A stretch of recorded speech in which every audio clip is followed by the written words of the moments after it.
colleagues, what a pleasure to be here with all of you. And the presentation today, is, as Krishna has noted, is related to the energy issues that we are going to face, that we are actually facing already, and implications. That is the first part. And the second part will address will show you some cards that identify the different energy resources, and I will go beyond energy. I will also include mining. And for each one of them, I will show one or two interesting problems that you will find that they are intimately related to our field, therefore problems that we can become involved in finding solutions. Before I leave this slide, let's remember what energy is, and from a physical point of view, is the capacity to do work, and is the ability to cause change. And that begins to tell us that we need energy for anything we do, including changing our energy system. And that will be a major challenge that we will identify earlier on in the presentation. So let me start with part one to show the connectedness between life, energy, the economy, and the environment. I know that you're all familiar with this, but let me just review it together, because I think that there are important conclusions that we need to live with today. So here it is, the first part, and where do we start?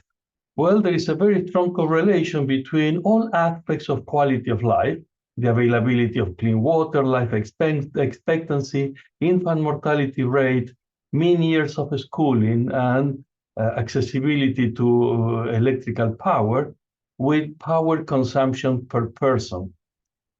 And there are different groups here. To the left of point one, these are nations with very limited power consumption, access to energy, and therefore all aspects of life are really badly affected, including very high infant mortality rate and limited life expectancy.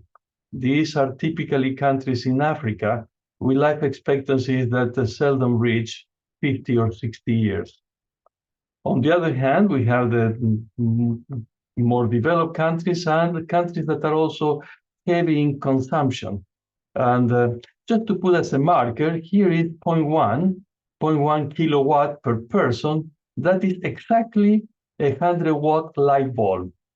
And that is what 2,200 calories per day mean. That means that all these countries, people from each point here represents a country, people in these countries on average have access to less energy that it takes to sustain the human body. And we have to wonder how they do it. Now, there is because of all the parameters that I listed above, then there is a clear correlation between power consumption and quality of life. Once again, these are points, each point represents a country, and we see that indeed quality of life increases with power consumption when you consider those parameters to define quality of life. And the inequality in power consumption is really appalling. 5% of the world population consumes about a third of the energy, while 50% of the world population consumes only 10%. So this inequality is going to begin affecting many aspects of this international dynamics that we see playing in and out of our media every day. Now, there are positive news, and that is that quality of life is increasing around the world. That is a major development from the UN development goals that you may remember, decreasing extreme poverty. Indeed, that has improved. In fact, it's improving everywhere. However, if I plot points in the last 30 years, 40 years that we've been tracking the data, quality of life is increasing at the expense of increasing more power consumption. And so by the year 2040, there will be approximately 50% increase in power consumption, which is a huge number. And so the key here is that we need to develop a sustainable energy system. And that means that the over-consuming countries will have to consume less. And the countries with poor quality of life will need to increase their quality of life without increasing power consumption. And that is where us, engineers, can make a dramatic difference to our countries and to the world. Now, one of the reasons why power consumption will increase a lot is because of population growth. Now, there are good news here, and the good news is that most countries around the world, including Africa, the population growth, the number of births per woman is decreasing dramatically in the last 50 years. And in fact, many countries are already below the 2.1 value that is required to maintain the population. However, there is an inertia in the system. And so when we put these projections into to compute the world population evolution in the next decades, we see that we're going to be approximately at 11 billion world population by the end of this century. And by the way, there is an increase in life expectancy, so there will be a significantly old population by the end of the century. So increased power consumption to improve quality of life and increased population, they come together to exacerbate the situation with energy. And while you may hear a lot about the renewables increasing rapidly, as a matter of fact, in order to satisfy the power consumption by the year 2040, 2050, we have to continue burning coal, petroleum, and gas. It will not be sufficient with renewables, and nuclear may increase a little bit. But while the energy mix will change in favor of the environment, we're still going to consume more petroleum in the next 25 years than we are consuming today, more fossil fuels. And that is well known in the petroleum industry. And in fact, while the COP meetings are taking place around the world, at the same time, the fossil fuel companies recognized that they were going to invest trillions of dollars to increase production that will be required by the world. So they are not the ones at fault. We are the ones that we are causing increased power consumption. And the situation is aggravated by the fact that to change the energy system, to move towards a net zero, is highly energy demanding. And because our current energy mix is based on fossil fuels, we need lots of fossil fuels to move out of fossil fuels. The transition out of fossil fuels will be fueled by fossil fuels. And so where do fossil fuels come from? Well, this is the history of the Earth. Fossil fuels accumulated, let's say, for 500 million years. And if I zoom in on the last little line on the right-hand side, that is the time of fossil fuels on the Earth. Started with the Industrial Revolution, and it will end within the next 150 years.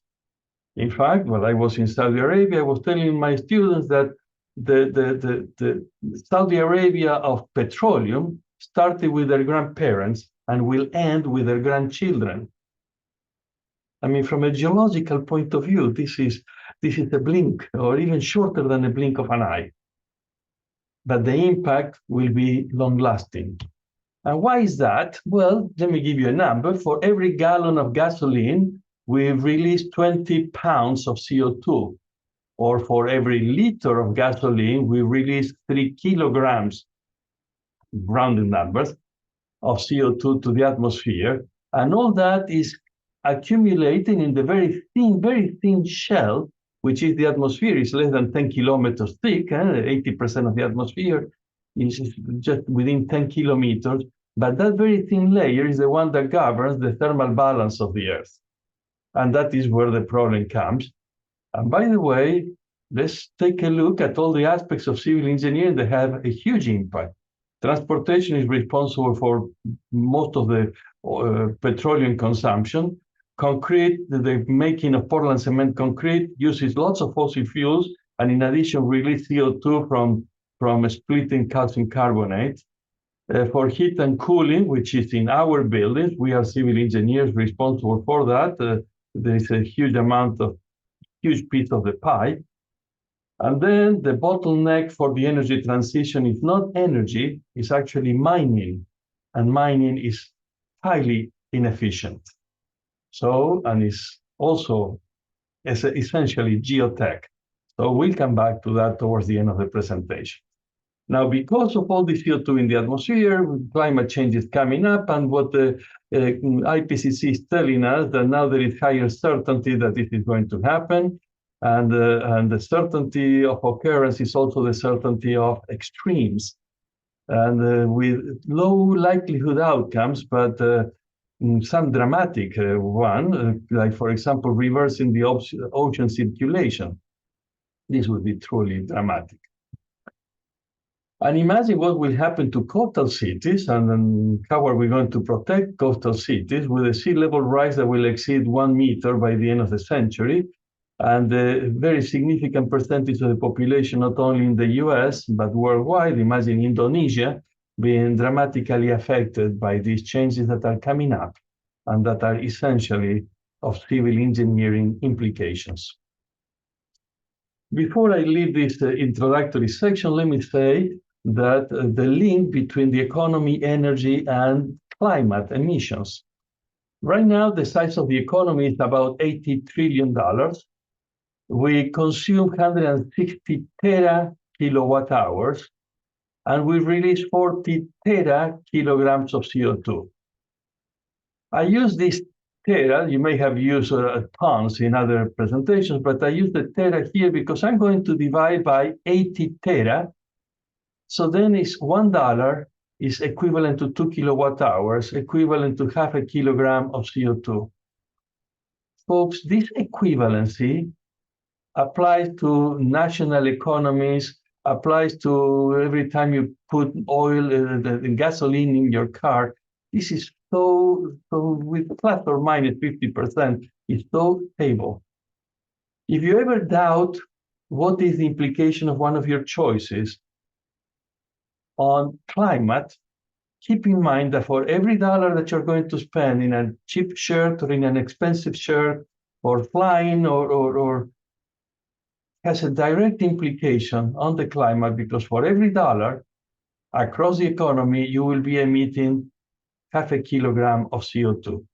So whenever we get confused about complex analysis that government agencies and think tanks are conducting, go back to this very simple relationship. Now, in order to overcome some of the issues with climate change, we're talking about carbon capture and storage. It is estimated that the budget will be approximately $2 trillion per year, a significant percentage of the economy. But just to put this in perspective, because numbers are so big that we need reference points. Well, this is about the military budget worldwide. So that means that we do have choices. Now let's go back to some of the technologies that we hear. We hear so many interesting words: net zero, carbon neutral companies, carbon neutral cities by the 2050, circular carbon economy. This is a fundamental violation of thermodynamics. Nothing is circular. But all these make the news, and we sell dreams. But you see, there is a tricky thing here, because while fake news may affect democracies, fake solutions will derail the future of our children. For example, you may bring this argument whether you're going to buy an electric vehicle or an internal combustion engine vehicle. And this is a long argument. I think I know the answer, even though it goes against many common beliefs nowadays. But without getting into that argument, let me just for sure tell you one thing. The best thing right now is to keep using the car you have. And then there are other silly things, like, for example, this is what my car tells me, that it has saved 0.15 of a gallon by turning off the car automatically for 30 minutes at every stop sign. But that means that it has gone on and off more than 100 times. And more than 100 times is killing the starter. And when I have to replace the starter, for every dollar that the starter will cost me, I will have effectively emitted half a kilogram of CO2. This is not a good solution.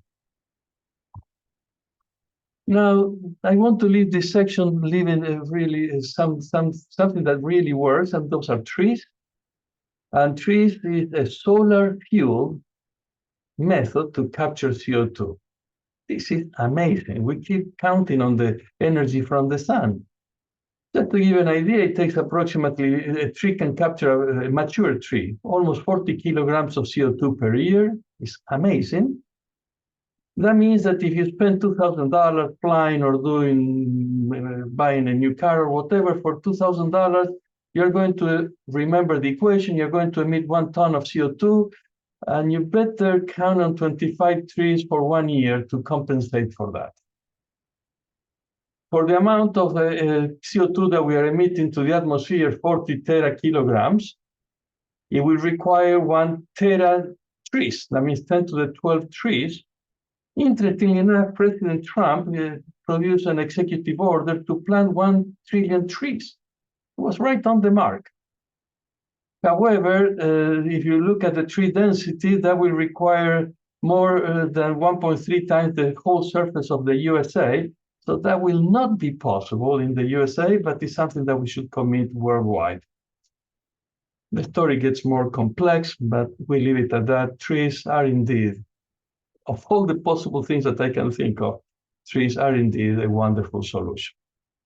So now it's time to begin zooming in and looking into the science and engineering of the geo-resources, primarily those related to energy. And so these are all the sources of energy. The fossil fuels, 85% of all the energy resources are here nowadays. And as I said earlier, this will not change in the near future. The renewables, some of them are increasing very fast, and nuclear. Now, we should not forget mining, because mining is critical for the energy sector, and mining is 100% geotech. And for each of them, we can begin thinking, what can we do?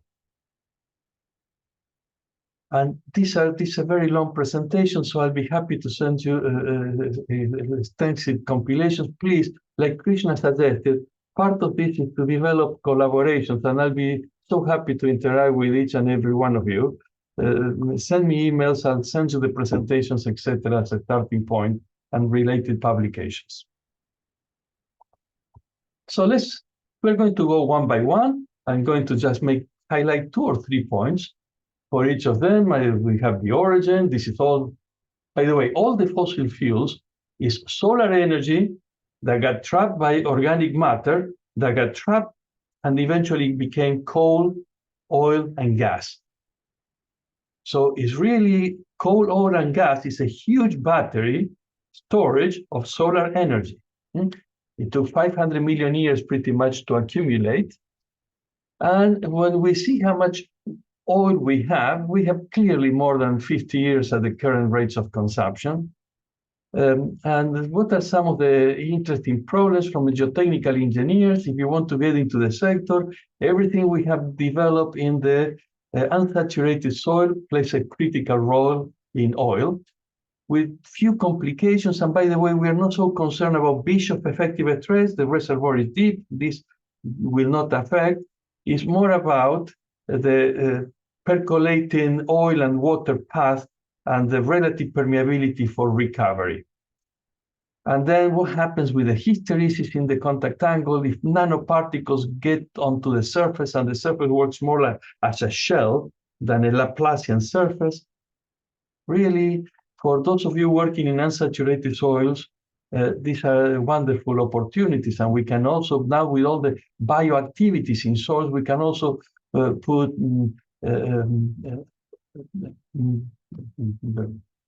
molecules, microorganisms at interfaces to change interfacial phenomena. Very fascinating phenomena. Now, if we're going to fracture, we need to understand what is the rock ductility, something that von Karman and before Casagrande were talking about, the rock ductility. And we are experts in discrete element methods in our community. We have really built that, and we can begin exploring these phenomena with discrete element methods. Look, these are real experiments. This is the Eagle 4 shale, very famous. And you see, as we apply more and more effective stress, it becomes more and more ductile, and we have a clear transition from a brittle behavior to a ductile behavior. We can capture that with very, very few parameters, surprisingly simple, with discrete element methods. And now we can begin doing studies with these digital rock analogs and the possibility of hydraulically fracturing. Wonderful opportunities for our community.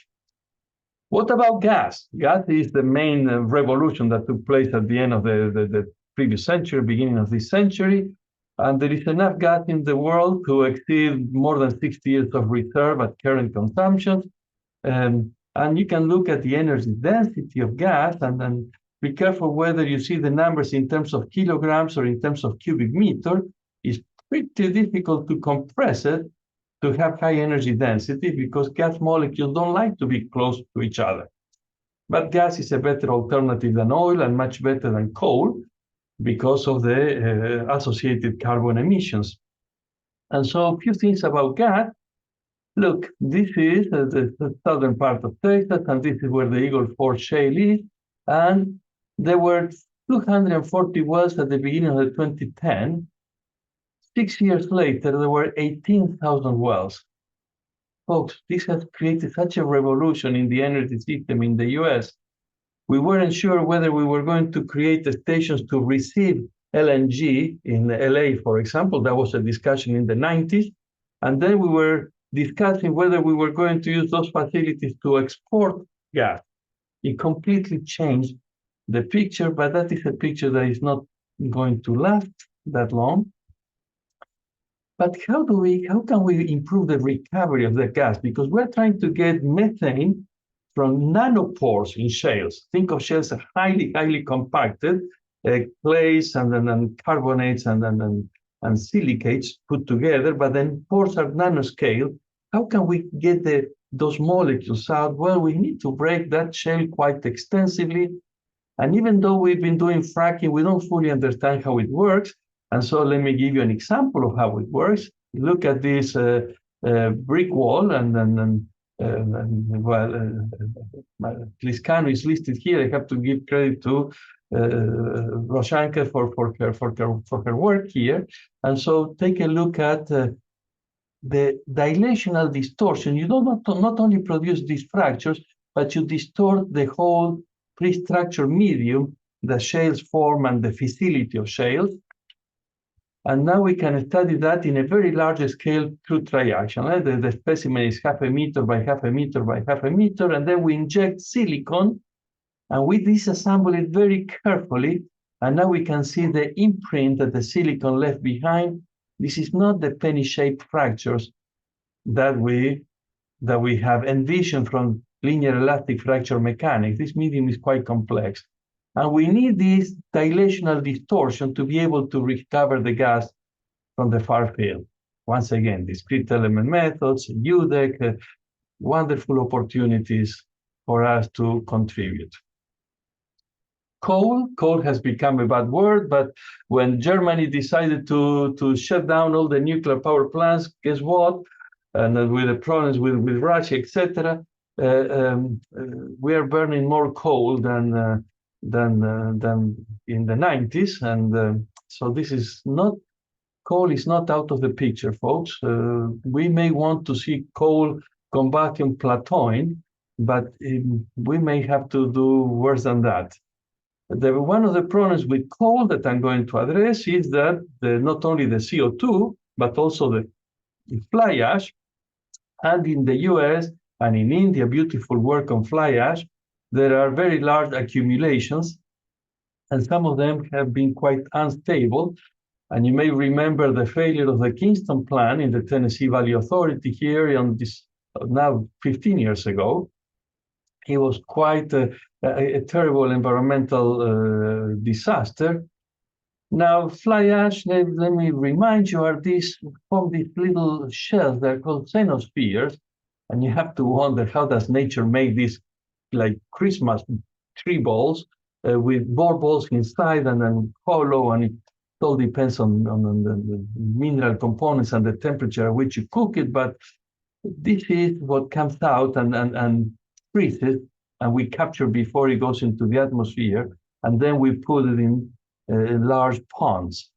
But these ponds are unstable, and once they collapse, they flow like viscous fluids, and we say, how can we go from something that feels solid to this liquefied material? And one of the reasons is because fly ash, even if they are not explicitly pozzolanic, they develop early diagenetic cementation. Look, we are monitoring here in a jar where we mix fly ash with water, non-pozzolanic fly ash, and we just leave it there. We monitor with Bender elements, and we see that the shear wave velocity at the beginning was 30 meters per second, began climbing and climbing and climbing. It reached almost 700 meters per second. This is all because of cementation at contact. Look at how the shear waves began traveling a shorter and shorter time, reaching a cemented state. That means that when you put the next layer, it's not going to compact the way we anticipate in the lab in short-term tests. It's going to lock in the porosity, and it's going to make this material very brittle. The same happens with tailings, by the way, many tailings. Think of Brumadinho in Brazil. Now, if we are going to burn all these fossil fuels, we better begin capturing CO2 and inject it. There are lots of projects with CO2 reinjection. Most of them are very small prototype scales. Even if you hear that there are so many tons, when you bring it into volume, you'll see that there are very small tests. Larger tests have been done by the oil sector because it's a form of enhanced oil recovery, but in the North Sea, we know that this CO2 is coming back to the surface and leaking out. We don't want it to stay 100,000 years like nuclear waste, or probably not even 10,000 years. Probably we just want to go through the energy transition, probably 200 years. But we certainly want them to stay there for some minimum time. So it will allow us to go through the energy transition and then let nature do its process of capturing CO2. The problem is that we don't have really scalable technology to capture the CO2. And even though the petroleum industry is very certain, the fossil fuel industry is very certain that we can inject it, there are lots of important questions on stability. There are many different alternatives, and we, geotechnical community, this is all our field, and there are wonderful problems associated to it. Water with CO2 is acidic. Coca-Cola, pH 4, you can reach pH 3.5 for high pressure, and so it will acidify the rock and cause problems with dissolution. Then there will be convective currents, and the problem becomes quite complex. Of course, it's a problem of unsaturated soil behavior. The trapping capacity of the seal is all about capillarity, but dissolution and convective currents may cause problems for not the long term and the intermediate time scales. And those are issues that we need to understand in depth. What about nuclear? We have approximately 500 operating nuclear power plants. Let's see, the number is not on this slide. 450 operating nuclear power plants. Some of them are being extended their life, some of them are closing. Very few are being, new ones are being built. People are concerned, industry is concerned, because even though we promised that we were going to take the nuclear waste and put it in long-term storage, actually there is no active repository yet. The one that is coming up is somewhere here, is in Finland. It's supposed to be sometime every year that the time is shifting, but I don't think that it's active yet. So all the nuclear waste is kept in ponds, typically pools next to the plants, and there are serious problems with corroding of some of the containers already in place. And we want this to stay in the ground for more than 100,000 years. This is a real challenge, but if we manage, probably this is going to be a critical part of the solution. And there are enough nuclear onshore and in the water for the rest of our lives and humanity.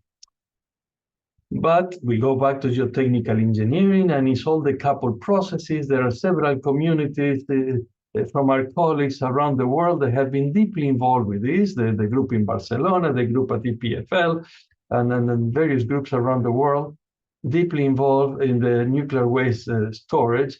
And we go back to very fundamental problems of energy coupling, hydrothermal, chemomechanical coupling, and some of the most fundamental problems of diffusion play a critical role to see to whether these nuclides are going to eventually reach the environment. And diffusion is something that our community has studied extensively. For example, and then Kerry Rowe is coming up in the next lecture here. He's one of the great contributors for our landfills and clay fields and clay layers. So important areas for us to contribute to continue being deeply involved. So what about geothermal? We hear a lot about geothermal, and we know that, by the way, if you do a simple computation with the geothermal gradient, you will convince yourself that 98% of the air is hotter than 1,000 degrees Celsius. This is a huge heat capacitor. And in fact, if you just look at what is potentially producible effectively in areas with near hotspots, etc., there is a good chunk of electricity and a lot of heating that we could satisfy. However, the one that is in place, is less than 100 times smaller. And how come this is not growing any faster? Well, you may remember some of the earthquakes produced in Basel in Switzerland that cost jobs and jail to some engineers, and the same in South Korea, in the southern part of South Korea. So it's still problematic because where these hotspots are near the plates and seismic activity, so it's problematic. But the opportunity is exceptional. And whether it is shallow or deep, and our community has been very involved in thermally active piles and foundations and retaining walls and wonderful opportunities for heating, but you need higher temperature in order for the Rankine cycle to give you efficient energy resource. If you want to go into electricity, you need to be operating at a higher temperature. So one of the problems in deep geothermal is how fluids get transmitted through fractures and whether they are going to dissolve the fracture going in and precipitate while the water is evaporating and then coming out, and how is all these coupled hydrochemomechanical processes will take place in the fracture rock. And so we need to understand transmissivity in fractures much more than we do today. So this device applies a normal load and a shear load, and so we can study these processes. And we're beginning to collect better and better data, but we have problems with fractures because they are fractal, and so they become specimen size dependent. We need to work on these problems, folks. This is a major challenge and great opportunities for us to be relevant. But we do have some constitutive equations and data building up both for normal and shear, which we can then put in our numerical models. Now, in all cases when we go to the renewables, we will have to have energy storage because the sun shines a few hours a day, and it oscillates with the seasons. And the hydroelectric, the same thing, the wind, the same thing. And so the more we use renewables, the more storage capabilities, storage capacity we will need. And there are different ways of storing, and each of them will give us a different energy density, which will determine, given the amount of energy you want to store and the energy density that you can accomplish, it will determine the volume of your storage system. But the opportunities here are very good. Don't think that we only need Tesla batteries. These are amazing opportunities. Once again, 100% geotech. And these opportunities are both at the single home, small urban and large industrial facilities, etc.